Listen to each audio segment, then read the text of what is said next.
Well, hello everybody, happy Christmas Eve, and here we are, day 12 of 12 days of Pilates.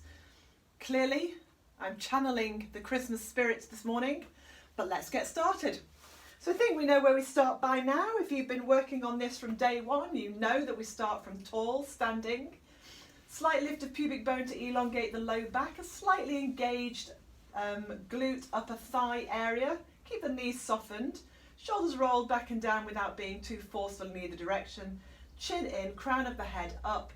So we're standing in our tall, lifted position directly above the instep, so we feel firm, secure. We can feel that balance through the feet. And then we change our balance by moving forward. We bring it back to balance. We move back, taking it off balance and forward.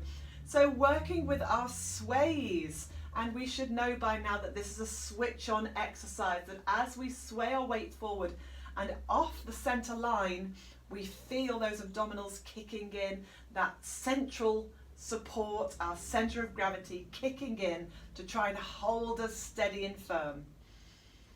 This is a good time to start thinking about the breathing. In through the nose, out through the nose of the mouth, placing the breath into the fullness of the rib cage and the upper back. We want to keep that abdominal area quiet and still so that as and when we need to use those deeper abdominals to slightly brace and support, then we have the availability of doing that without affecting the breath. And bring it back to center this time, moving straight into our sliding side bends.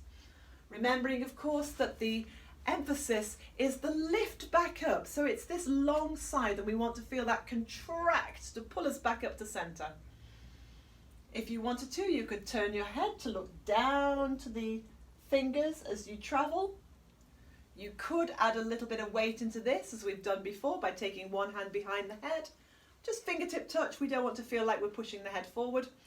Watching that shoulder stays down and making sure that if you hold your hand here and do a few on one side, that gives us a little extra weight, a little repetition fatigue, then we don't feel that we're starting to lose any sensation in the fingers. And then of course you could do the same thing on the other side, shoulder down, working into that opening side. You could continue to work alternately if you prefer. This is just a variation on a theme, that's all. And of course always working with the breath. So I like to breathe in as I side bend and breathe out as I return. That's just my preference. You might feel inclined to do it the other way around. And bring it back to center. And as I've said before, the breathing is really important in Pilates, but let's not get too over enamored with it if it's going to cause you trouble elsewhere. Let the breath be fluid. We can build on that if we need to in the future, but we just keep a smooth breath. So let's now move into our foot pedals. So from here, shoulder down as arm comes up, ribs stay softened in. We've got that nice still pelvis, and we're just bringing ourselves up off balance, keeping that knee tracking the second and third toe as you bend the knee. You might decide to take the rise and the fall out of it and focus just into the movement of those lower joints. Creating a little bit of movement around that shoulder as well. Of course, if you are adding that rise and fall, keeping the hips facing forward, don't want to swing those hips too wildly. And then bring it back to center, find balance. And then again, we're going to challenge balance by moving the weight forward, bringing the arms through, lifting to the ball of the feet, bringing those heels down. It's not a sway, so we only take ourselves back to center. Turn the palms back, press down, turn the head as you squeeze those arms back. Tightening into the back of the arms, slightly retracting those shoulders before rising again.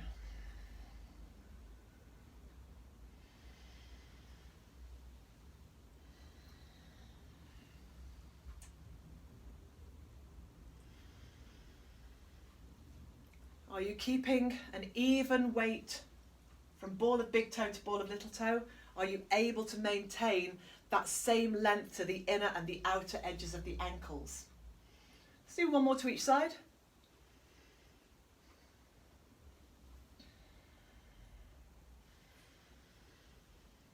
And when you've done your last one, Bring it back to center, soften the knees slightly, keep that space at the front and the back edge of the body, possibly crossing the arms over the chest as we move into our hip hinge. So turning side on so that you can see that I'm maintaining the same curvature of my spine. I'm using my glutes to stand back up again. So as I bend forward at my hip creases, and they'll become important later, I'm getting a slight lengthening across my glutes, and I'm contracting those glutes, so squeezing my bottom slightly as I stand back up again.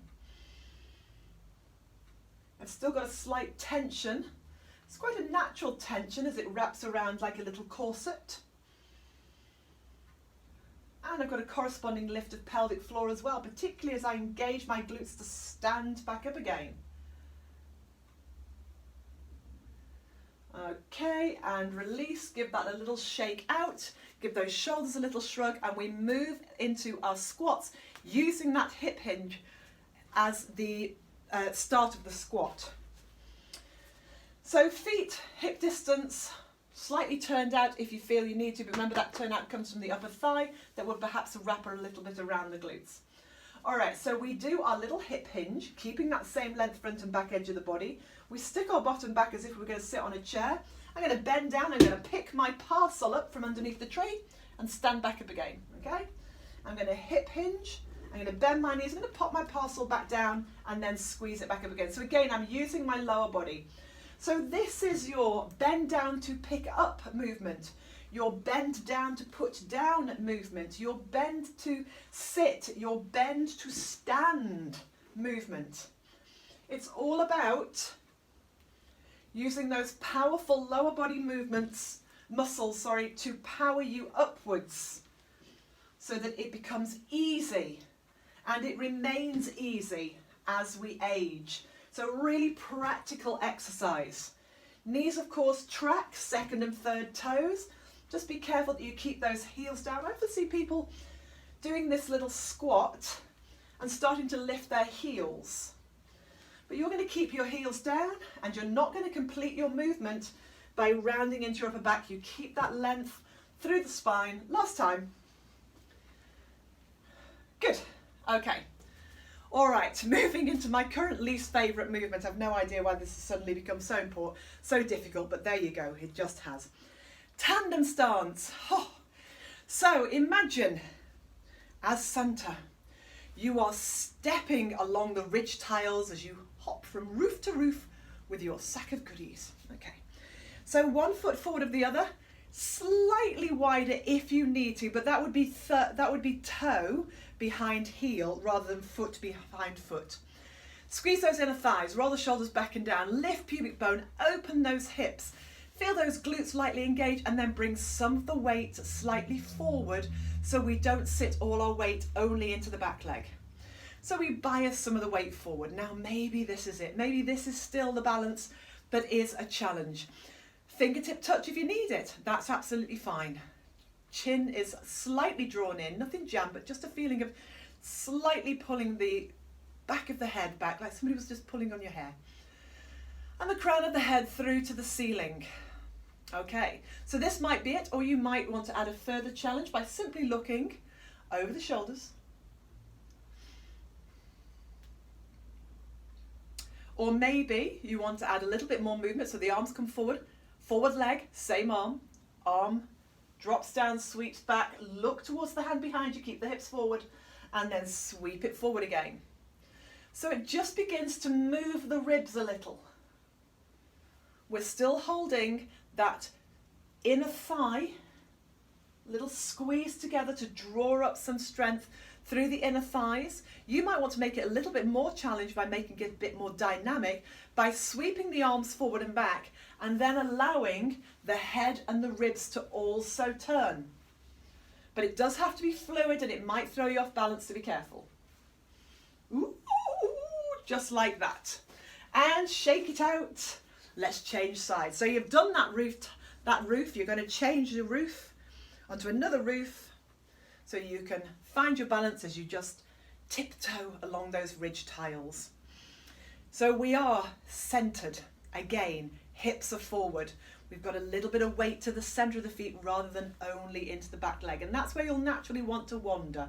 So consider bringing the weight through. Notice how the low back feels. Does it feel at all shortened? Lift the pubic bone slightly, open up those hips. You might feel that working around those glutes. Hopefully you do. Maybe again, this is your balance. Maybe you need a little fingertip touch. The chest is still lifting, the chest is still open. We're still breathing smoothly with nothing else to do here except find our balance and breathe. Or maybe you challenge yourself further by turning the head from side to side. Maybe you do a few of those. Maybe you take same leg forward arm and you let those ribs rotate. Following with the head, with the gaze. Or maybe you start that slightly more fluid exercise and then allow the ribs to flow too. And if the ribs flow, so does the head and the gaze. And then bring it back to center and release. Shake out those legs. You may well have felt that in your legs. Okay, bring yourself down onto your mat.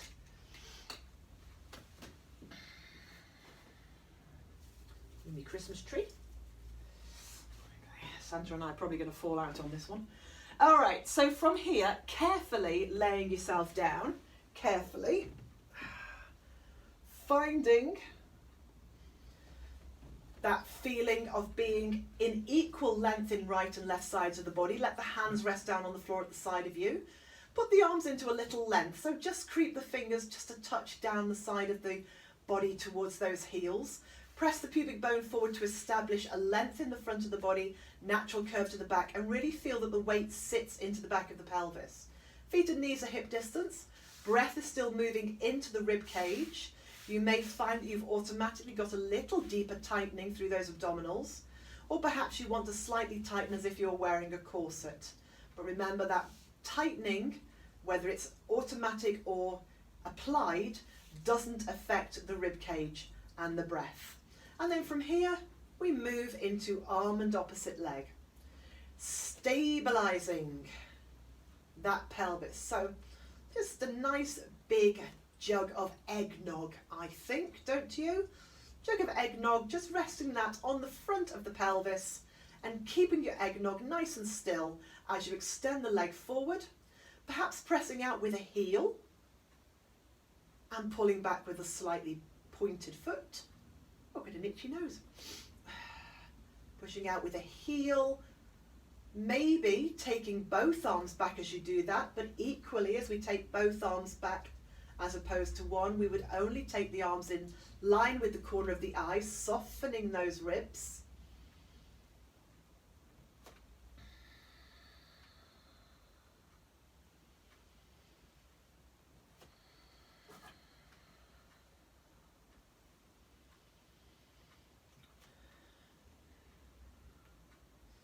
Lovely, let's just do that one more time, releasing around those shoulders and then bringing it back to center. So we haven't changed that back position at all. Arms are still in length as they rest on the floor at the side of the body, and we're going to go into an alternate knee float. So we're just taking those knees directly above the hips, creating that 90-degree angle thigh to torso. And of course, being mindful of the weight in the foot as it lifts from the floor, and also again, just before it comes back down to the floor. So we're looking for that feeling of awareness as we add weight into the body. Are we still keeping the hips nice and still? Is our eggnog nice and still?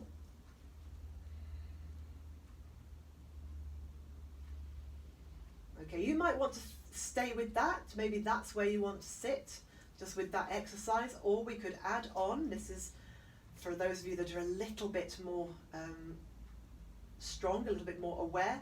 Keep those hips again nice and still. Float the knee. And then when you're ready, float the second leg alongside. First leg back down. Second leg back down.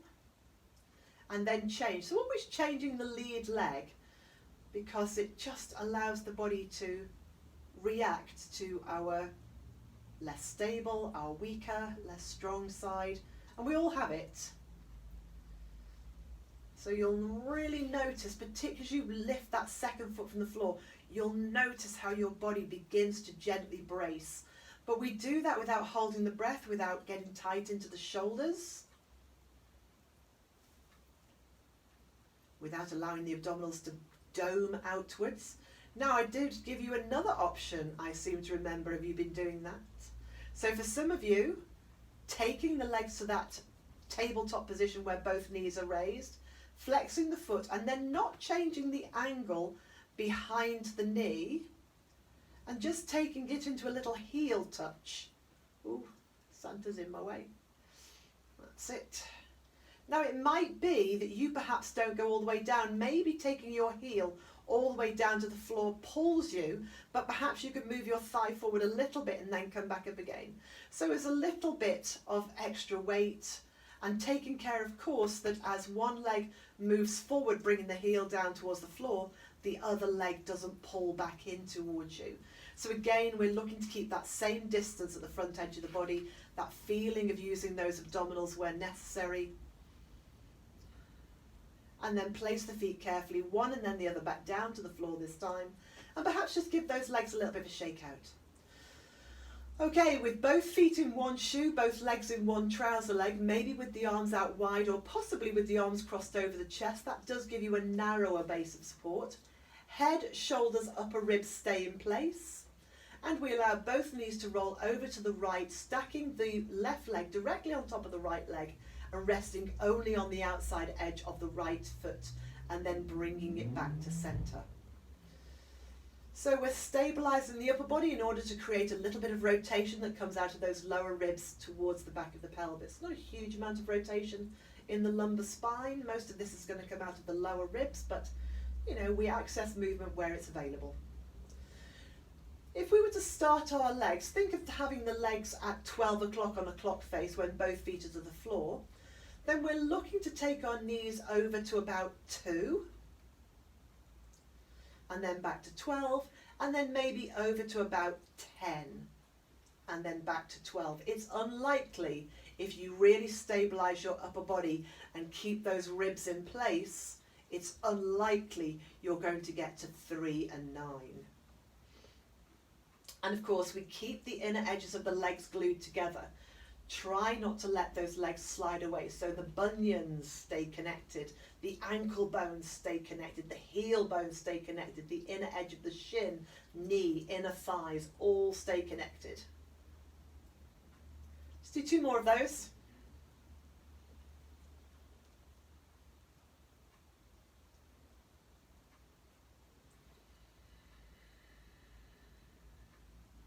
And then back to center, releasing the arms.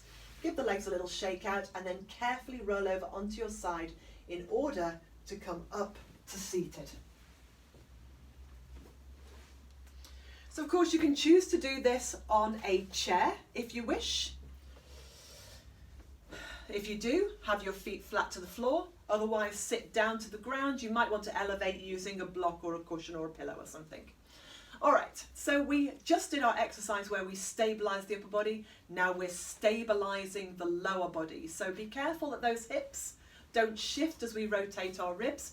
You can, of course, take some of the weight out of this by just using a prayer position, or you can take the arms forward and from here, drawing the elbow back, drawing the rib cage back, letting the opposite hand lead the rib cage forward. So it's just this little sort of 2-way pull in the ribs. We've got that sensation of lift, of height, shoulders sliding down, head turning along with the rest of the spine.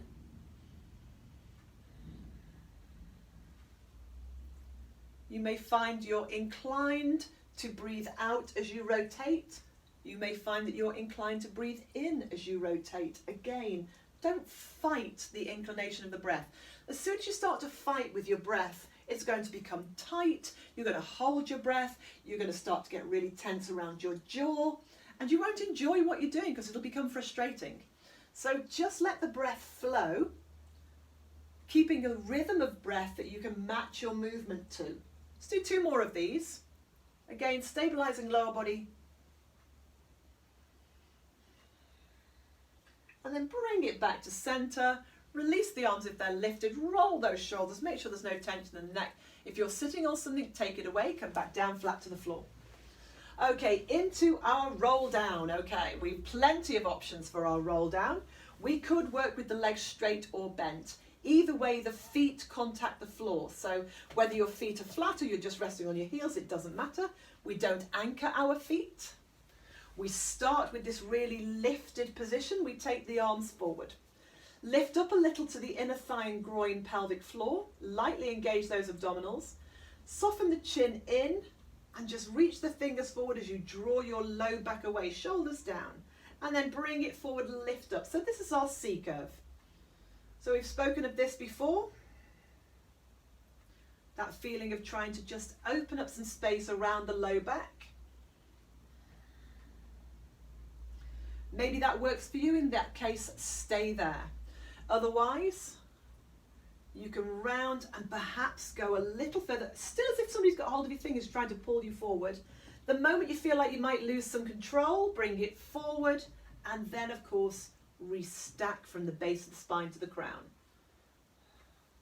So there may be a point at which you can roll across the back of the pelvis, and then maybe it all starts to get a little bit tight, and if you went any further, you would fall. We want to avoid that falling. We want to work on that mobilization. And maybe you're mobile enough in your spine that you can control your movement all the way down. So maybe you can go further, imprinting that low back, widening those shoulders, letting the head rest, bringing the arms up. Softening those ribs as we reach back, just as we did in backstroke. Take the arms up now. If you can't roll up as smoothly as you roll down, roll over onto your side, press into your hands, and come up with control and assistance. Okay, so we'll do a couple more of whatever variation you're working with. You could do this with hand weights if you're on the cusp of doing it beautifully, but remember, if you've got hand weights, I'd be careful about taking the hands too far back, but also let the hand weights lead you forward. Keep those shoulders down and take care to avoid using the head as a counterbalancing weight. Okay, just going to make this the last one. So variations on a theme, really watching the quality of your movement.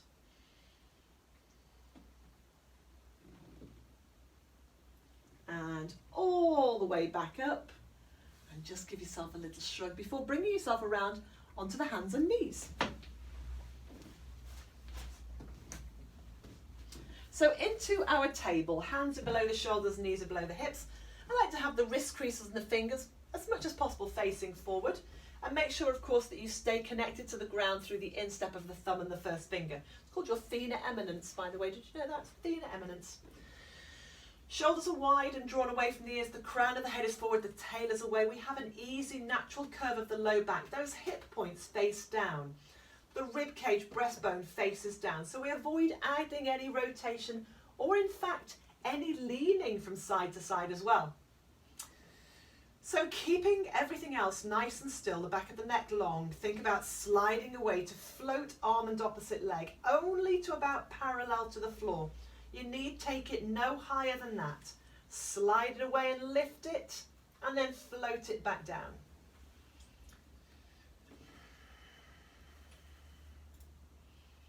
So the challenge is balance. The challenge is stillness.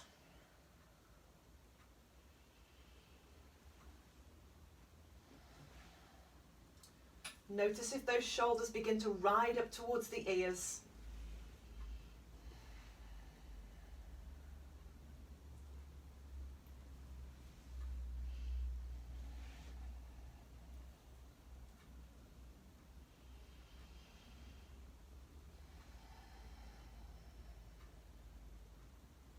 Let's do that a couple more times, keeping a steady balance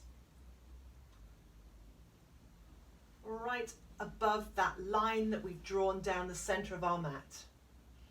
And then back to center. Take the pressure out of the wrists. You might just want to give the wrists a little bit of a shake out. And then bring yourselves all the way down to lie on your tummy.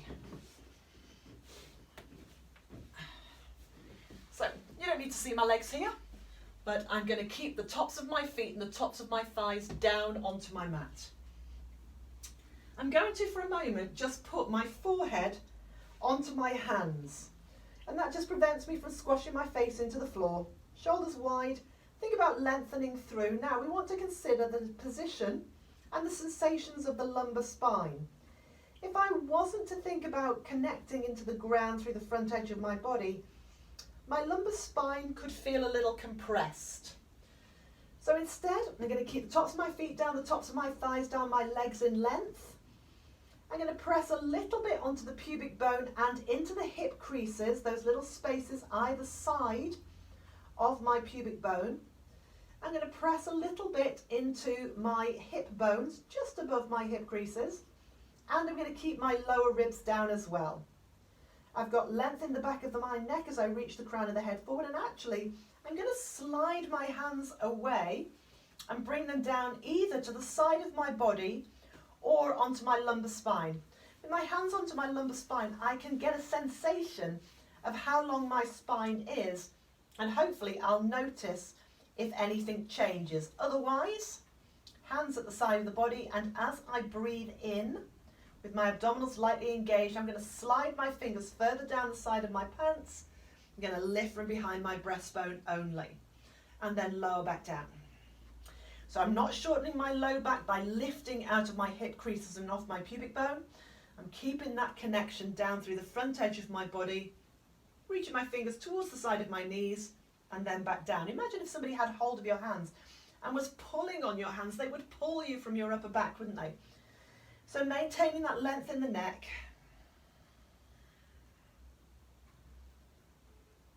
And again, I'm breathing in as I lift, and I'm breathing out as I lower. Now, it's really easy to push into your tummy when you come up. So take great care not to push out, because we're not pushing ourselves off our mat. We are peeling ourselves. We're being pulled off of our mat from the contraction of the muscles of the upper back.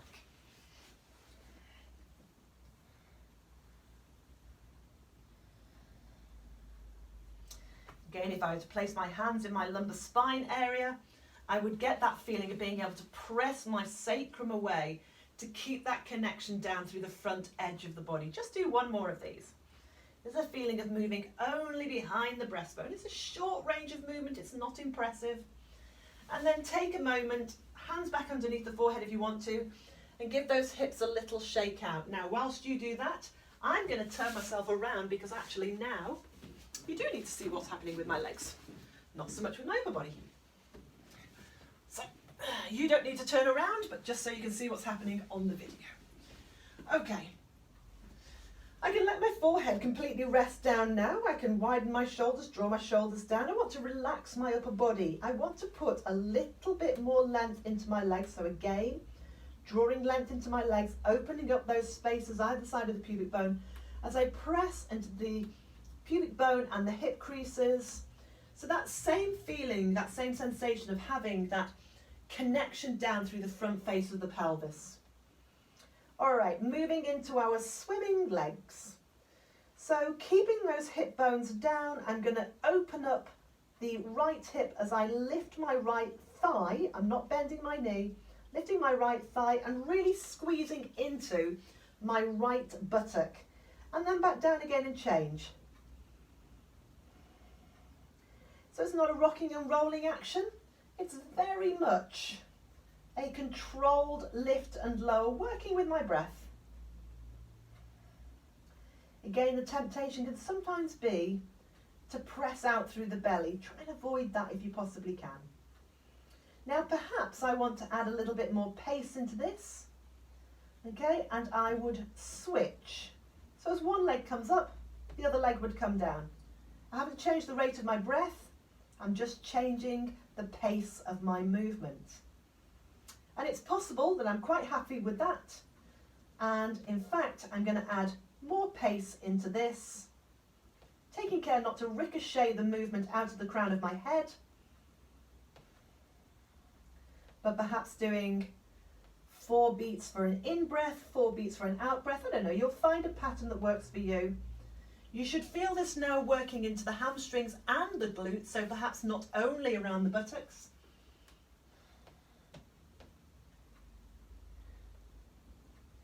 Those abdominals still slightly wrapped, drawn in. Keep that sacrum pressing away, so again, feeling no compression in that low back. Whatever option you decided to work with is absolutely fine. And then rest. Just give those legs a little bit of a rock in and out, and then carefully pull up onto the hands and the knees. So having done a couple of prone exercises face down, I just like to release the low back a little. Relax the shoulders, keep those nice and still, and just focus on that little nodding nudge of the tailbone. So you're just pulling the pubic bone up the front edge of the body, curling the tail under, just to get a feeling of moving some space into that. And you might even want to just rock your hips from side to side as well, creating a little wagging effect, whatever works for you, and then take a seat. So here we are at our 12th exercise, our final exercise, which will give us our whole program. And our final exercise is one of my favorites, and it is seated backstroke. Now, seated backstroke is the seated version of the backstroke we've already done. You might find it useful to use a wall, to sit against a wall. And if you sit against a wall, have the back of your head, your upper shoulders, your upper spine and shoulders, and the back of your pelvis against the wall, so that using the wall as a point of reference, you can recreate the curvature of the spine. Okay? Because what you'll probably want to happen is you'll probably want to round away or lean back, or even both. But using the wall means that you'll have a feedback. You'll know, okay? So if you want to use the wall, please do. I won't, because you won't be able to see what I'm doing if I do that. So I'm going to stay upright. I could elevate by sitting on something if I wanted to. Okay, now flexibility is also going to play a part too. So the chin is in. We're going to sit up and really draw ourselves up into height. We're going to take the arms forward. And just as we did when we were lying, we're going to extend one leg forward and the opposite arm back, or up in this case. So arm and opposite leg. Allowing, as the arm comes up, the shoulder to draw down. And keep that arm long as well. So what you don't want to do is bend the elbow, just like you're trying to wash your back. So arm and opposite leg, without leaning or rounding. It's harder than you think. You may well feel it coming down into the thighs. And of course you could, and actually this sometimes helps, lift both arms as one leg extends forward. It almost lifts you up out of the movement.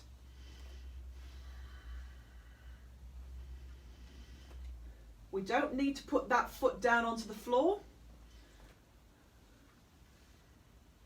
Let's do a couple more of those. So again, we've got that work going on around the shoulder girdle. We've got that work going on to hold us up, so we're working those spinal muscles for good posture and strength. We're certainly working into those quads at the front of the thigh. And release. Sit back into your hands, give your legs a little shake out, just relax. Because that's it. That is your 12 days of Pilates. Thank you so much if you've been following along with me. And for those who've been commenting, thank you very much. If you have any questions, then obviously please do feel free to still ask. All of these are on YouTube, so if you've lost track of any, just go onto our YouTube channel, Bodywork-Pilates Limited, and you'll find them all on there. It's the one with the blue logo. There is an old page with a black logo, but it's a very old page. So you want one with the blue logo. And so feel free to go on there and fish them all out. Hopefully, if you've been doing this from the beginning, you're feeling a little bit more mobile, a little stronger. Maybe you've gained some information that's been useful to you. Maybe you've gained some movement that perhaps you were lacking before, some flexibility, some mobility. Do let me know how that's gone. But thank you again, and thank you for supporting the classes over the year. I just want to take this opportunity to wish you all a very, very happy Christmas, and let's keep our fingers crossed for a fabulous 2021. With love to you all, take care. Bye bye.